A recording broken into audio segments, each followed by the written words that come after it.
Now turn to Section 3. Section 3. You are going to hear Dr. Joanne Robinson, the course director of a language learning centre, answering questions from reporters from the student newspaper. First, look at questions 21 to 25.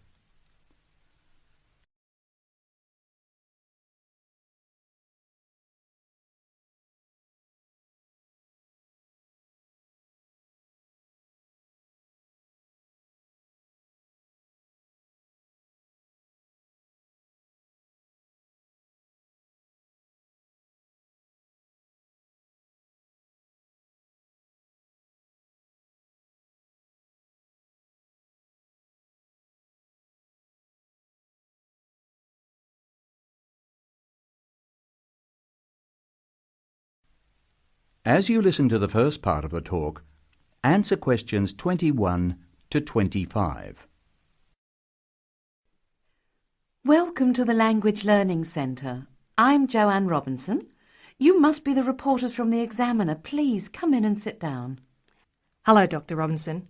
Yes, we're from the Examiner. I'm Cheryl Perkins and this is Don Klim. May I start with a question? Did this college really start with Brazilian students? It did.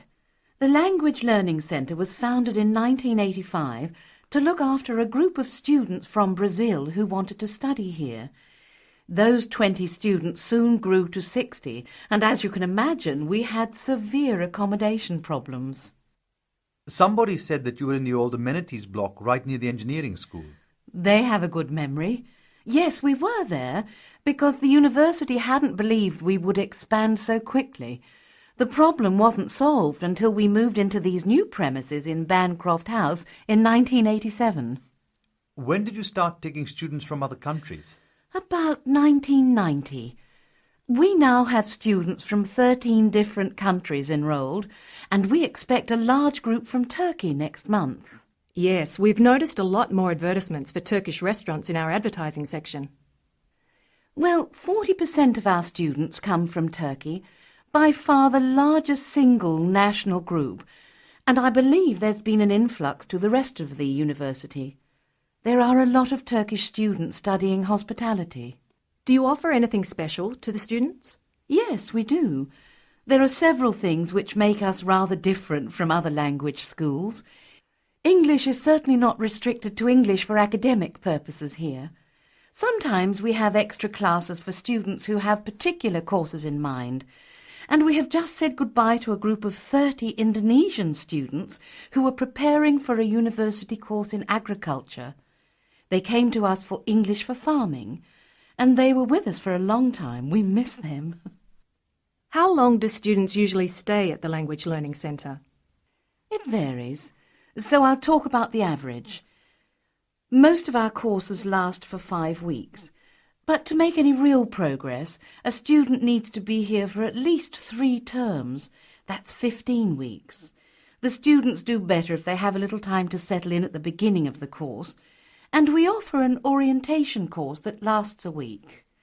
Most students take it. It helps them to settle down, and it gives us plenty of time to test them and place them at the right level.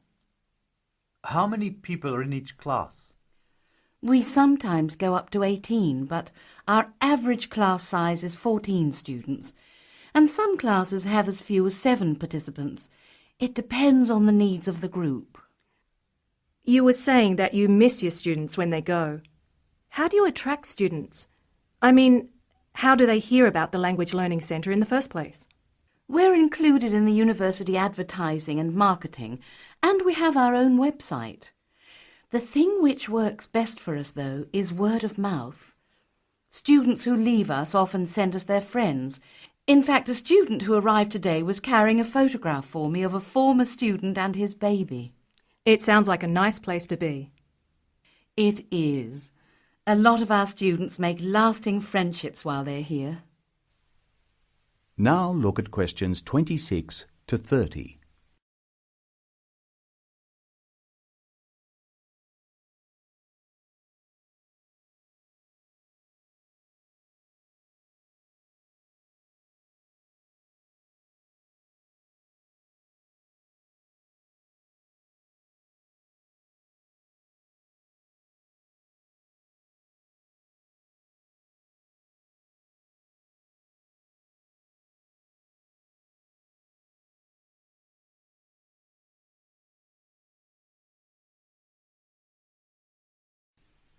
As the talk continues, answer questions 26 to 30.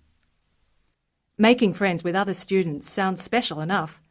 I'd like to emphasise that in the student newspaper.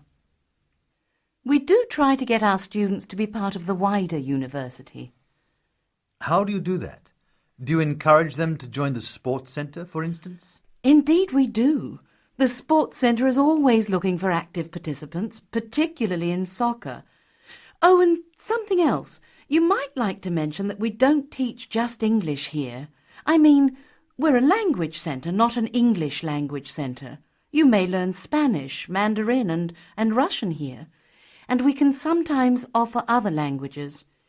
This means we can have some students who are native speakers of those languages as conversation partners for English-speaking students. Who can do those courses? At this time, any native speaker of English. What about the people who are learning English? Can they do a non-English language course? At this time, only if they've almost finished their English language course. You see, we try very hard to involve students who are native speakers of English as conversation leaders, and we encourage our students to join groups on the campus. For instance, if they enjoy music, there's an active jazz group available to everyone, and that's a lot of fun. On the other hand, elementary students can't go to the drama group. Their English just isn't ready for that sort of activity. But the university choir welcomes all the singers it can find. They often do large productions that need a lot of voices. I imagine the special conversation groups are open to all your students. I wish they were. I'm sorry to say they're a special service we provide for elementary students only. Is there anything else I can tell you? I'd be really pleased if you could write about the courses we offer in foreign languages. I think our readers would be very interested in that. Thank you for your time, Dr. Robinson. Yes, thank you very much. Goodbye. Thank you for giving me the opportunity to talk about the centre. It's always good to let the rest of the students at the university know what goes on in our classrooms and outside them. After all, many of our students leave us and then study for degrees in various disciplines on this campus. That is the end of section 3. You will now have some time to check your answers.